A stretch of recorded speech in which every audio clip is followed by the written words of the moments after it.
So a small introduction from my side. Welcome everybody to this breakout session with Dirk-Marco Adams from Autovista Group. He's the Chief Sales Officer from Autovista.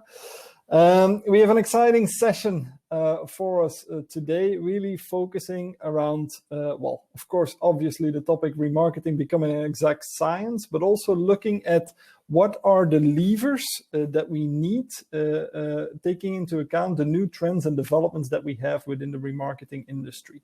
So, for example, electrification and other things like digitalization, etc., within remarketing.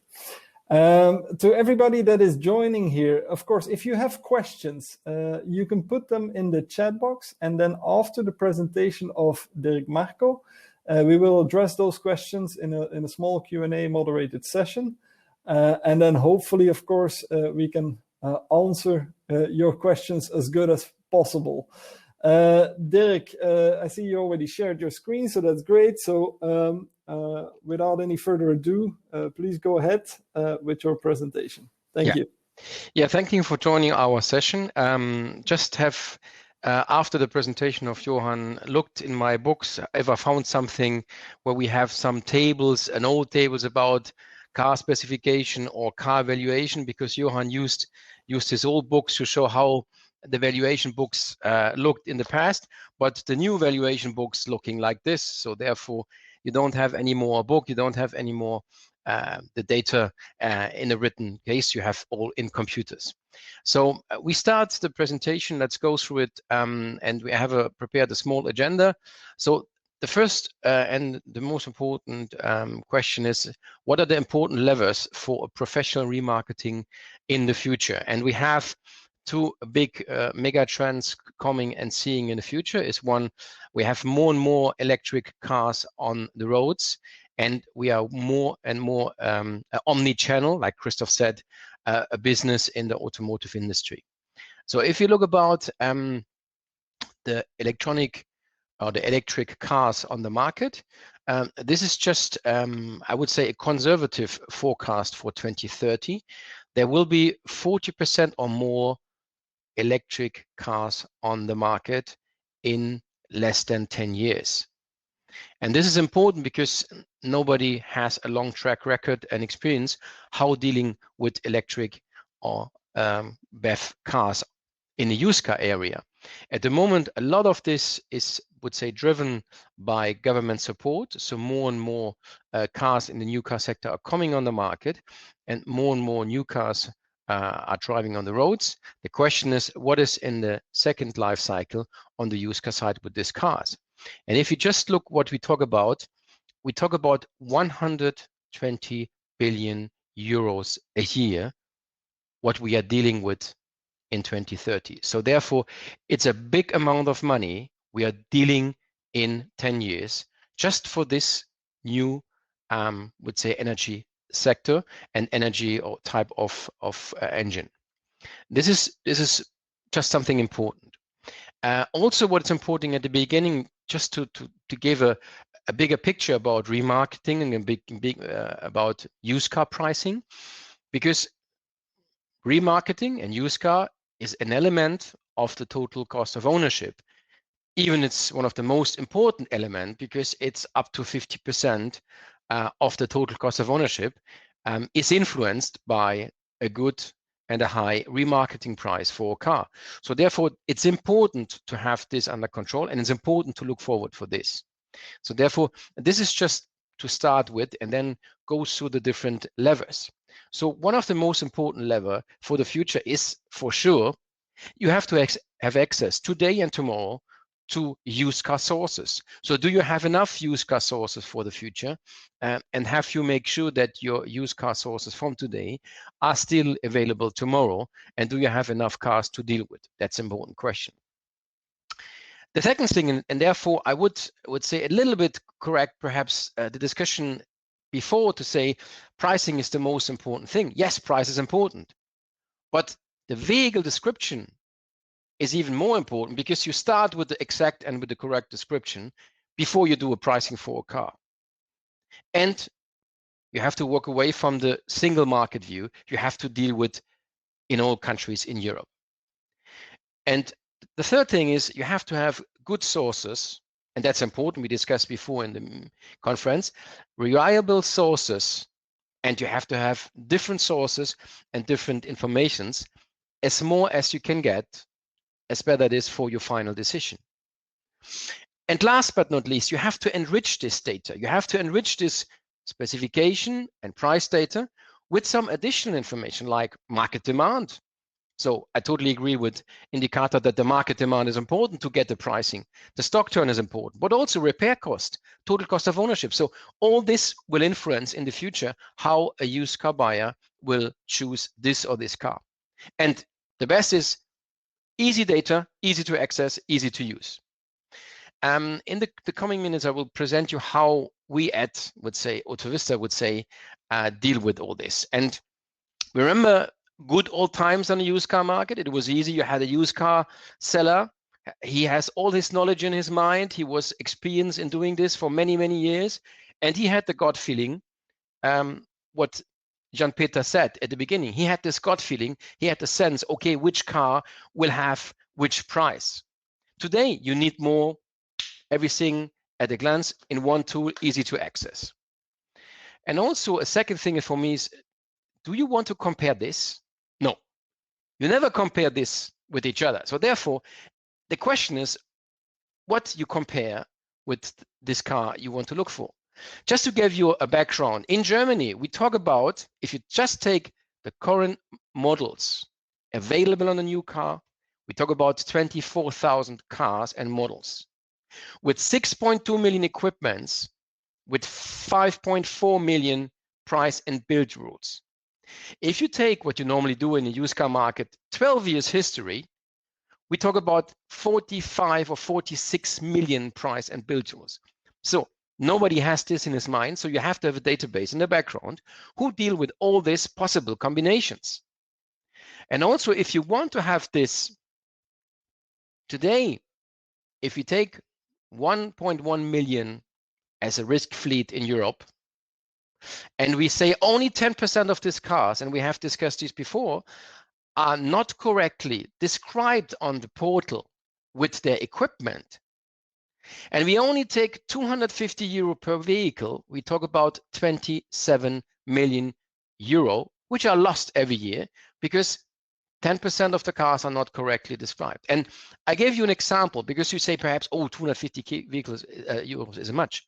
This is a real example from a portal in UK.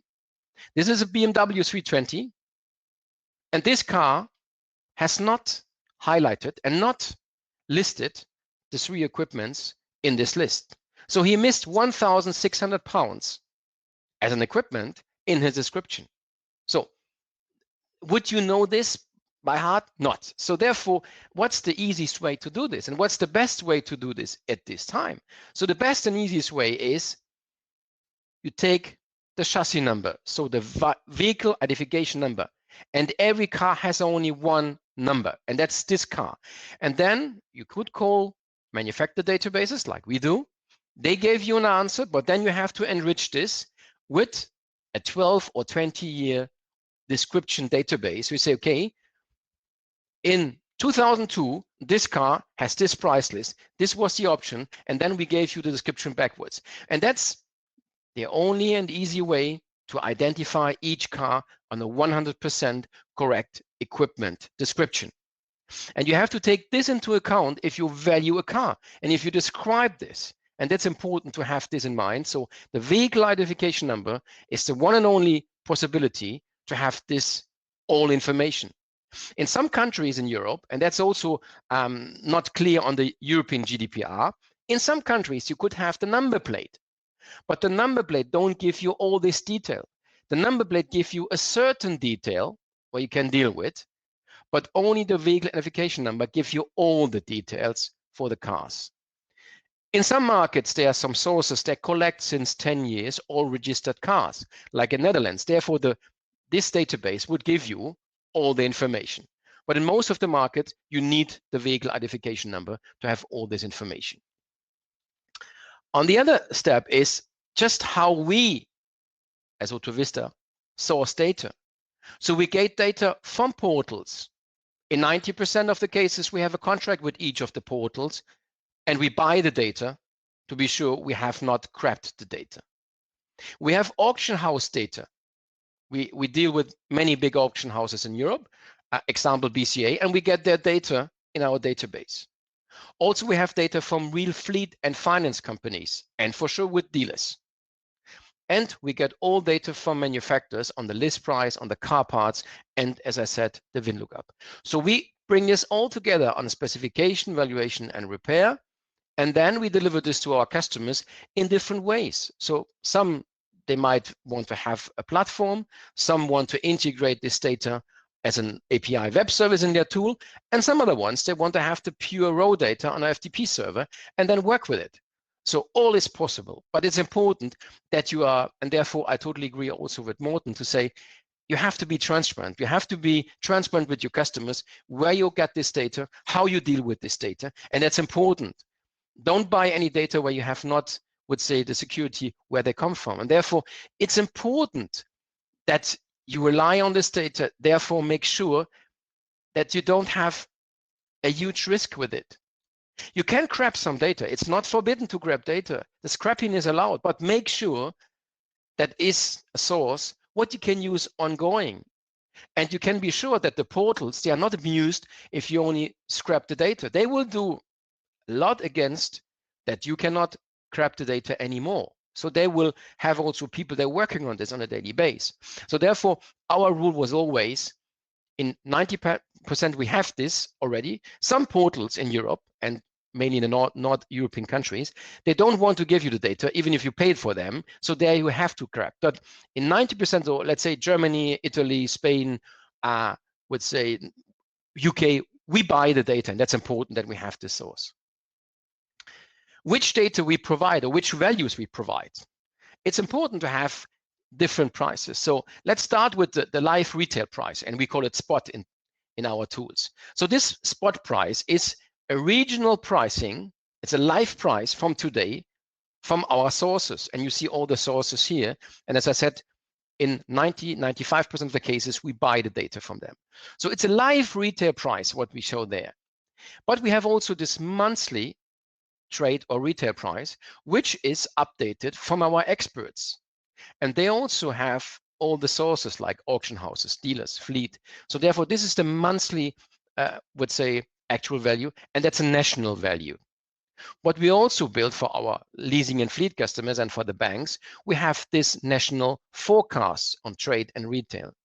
So this is something we provide to our customers, and it's important that they work with this information on a daily basis. And that's important that we gave them also the transparency about the sources, how we deal with it and how they work.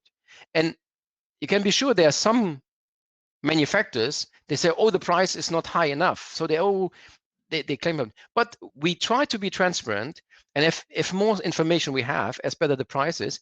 But we are independent. That's also important. We are independent, reliable, residual value database provider, and therefore we don't hide any ups and downs, and we are transparent.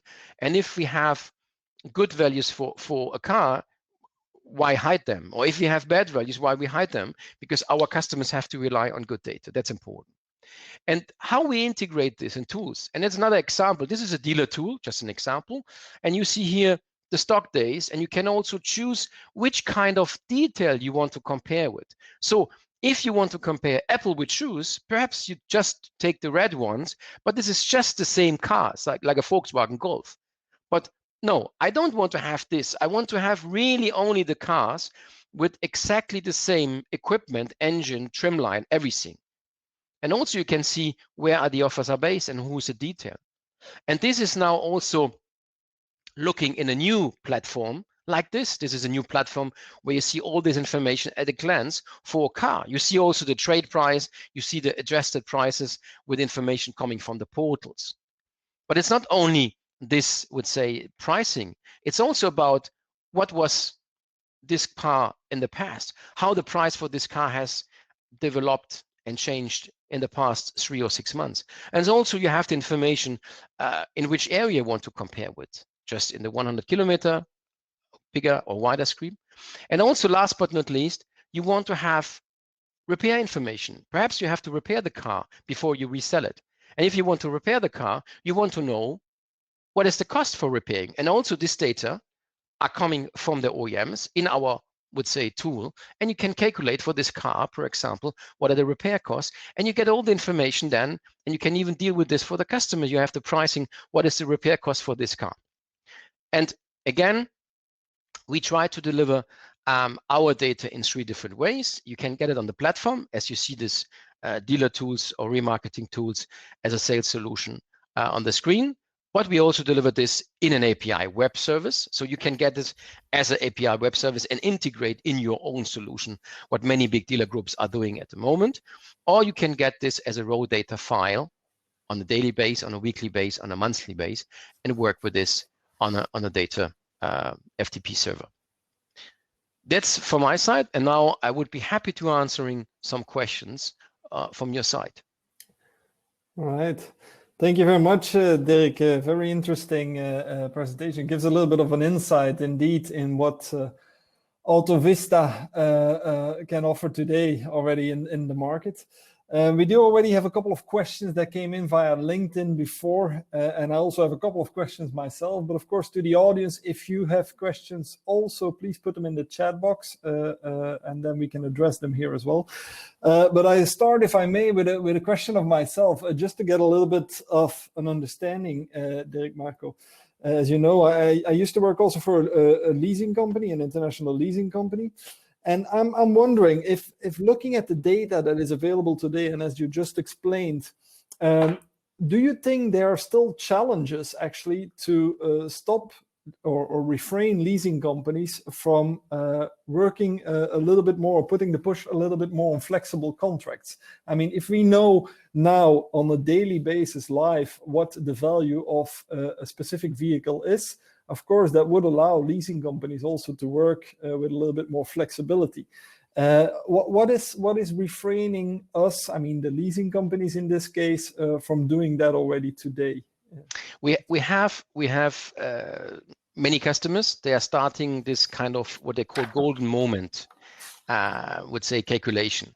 So they have a running fleet, and therefore this running fleet, after 6 months, they start to check the value on the market and the value what they have in their books.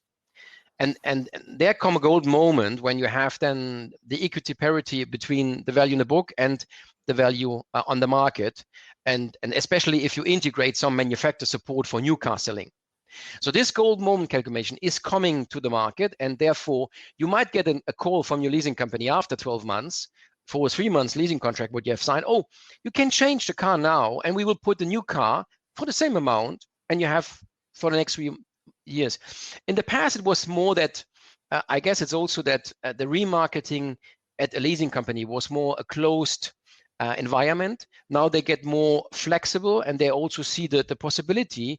And one of our biggest customers is based in Netherlands, and they have started 2 years ago with their so-called own remarketing company. So they have created a remarketing company which acts now over whole Europe.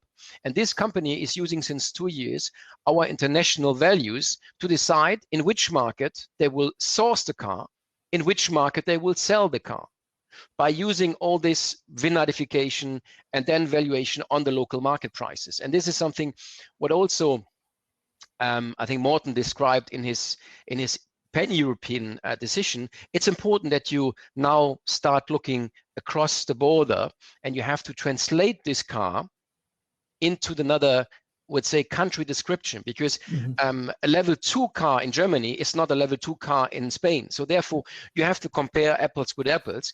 But I guess leasing companies will be more flexible, and especially if you ask the question why they have not done it yet, because there was no pressure.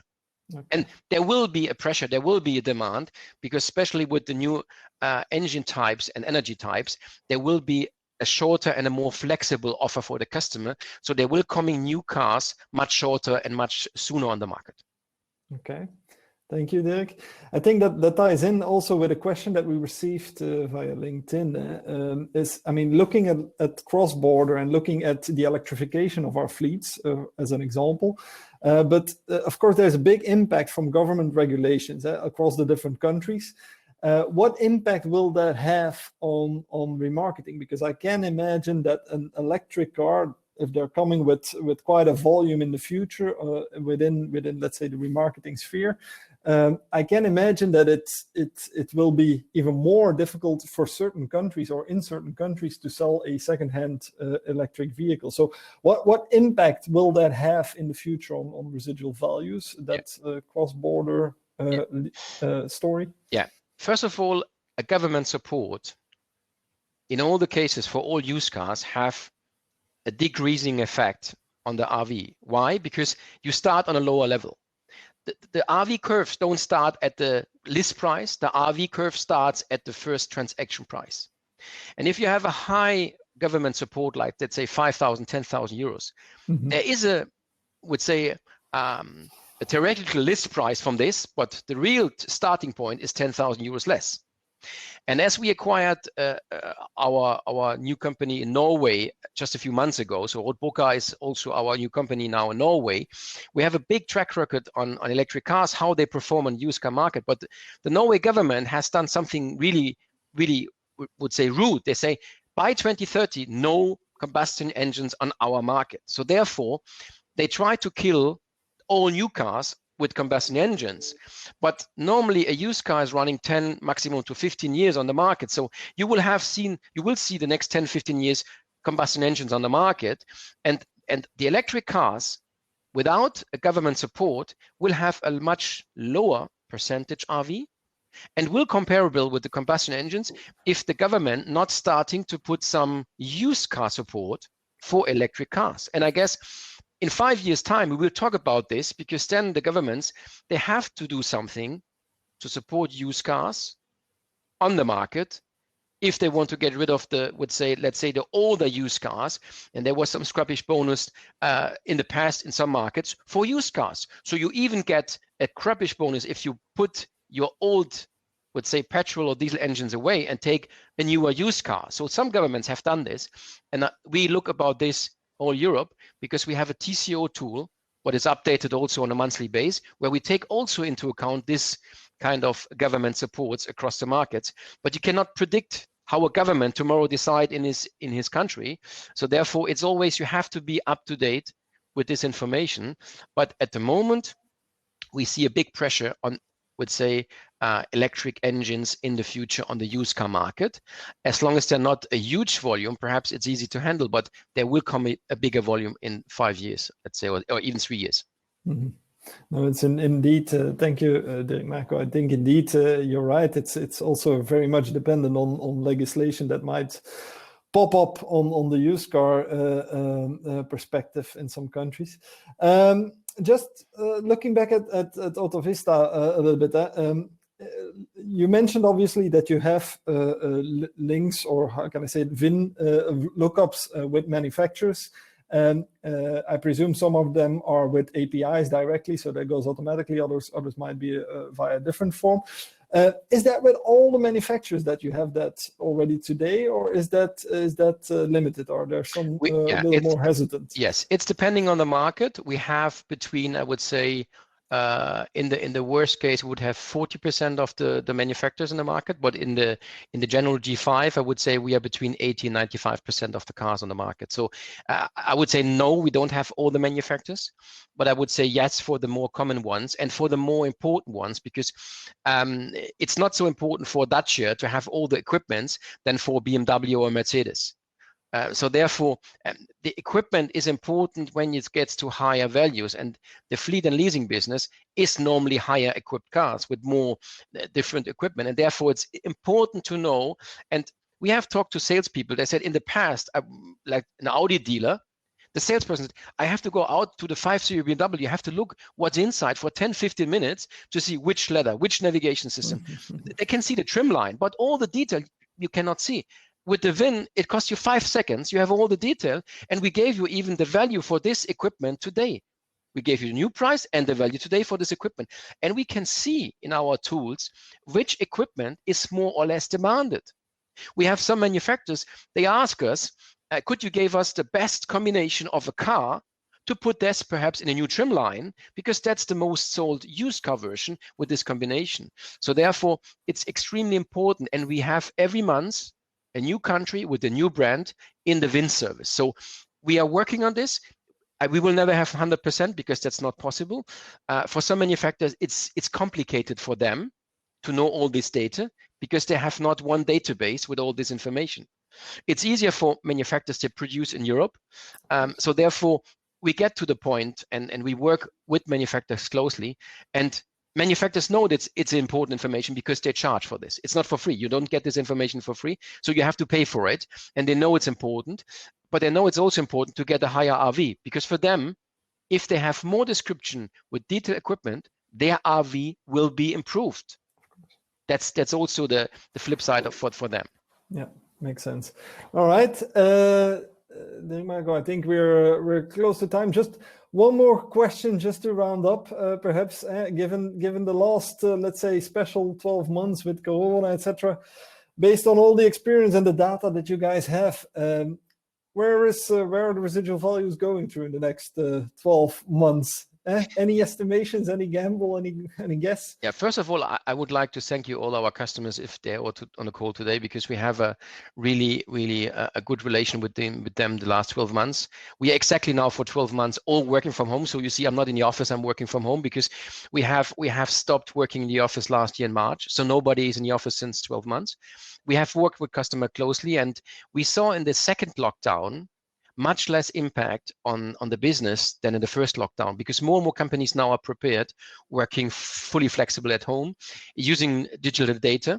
And I guess we saw in the first, or after the first lockdown, we saw that there's a high demand for young cars, because the new car market, and it's still the case, because take an example, we have markets in January or February, there were 21 or 25% decrease versus last year, because last year was exactly before the lockdown. Yeah. And this year we have a lockdown in most of the markets. So therefore, there's still a short supply on new cars. So therefore, the RVs are stable, and even in some cases they increased because there was not enough cars on the market.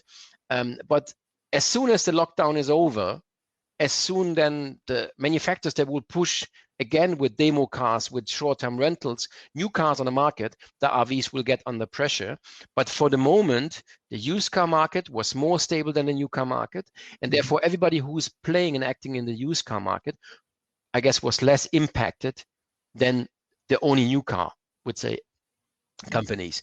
So therefore, all manufacturers, now they are seeing that the used car area is really important for them, because on the long term, that's even more stable, and also for the dealers. So I totally understand Jan Peter to say, for them, the used car is a big pillar for their business and a big pillar for their rentability.